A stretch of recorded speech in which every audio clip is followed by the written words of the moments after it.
বন্ধুরা, দেখবেন আমাদের আশেপাশে এমন অসংখ্য মানুষ আছেন যাদের আমরা যে কাজটি বলি নির্দ্বিধায় সে কাজটি করে দেন।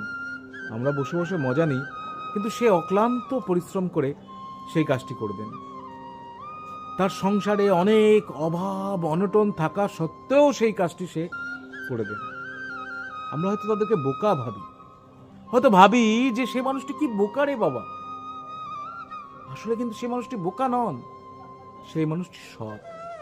সেই মানুষটি তার কাজকে অনেক ভালোবাসেন, আপনাকে ভালোবাসেন, আপনাকে সম্মান করেন।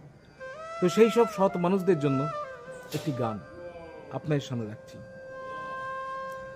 দেখো ভালো জনে রইল ভাঙা ঘরে, আর মন্দ যে সে সিংহাসনে চড়ে, সোনার ফসল ফলায় যে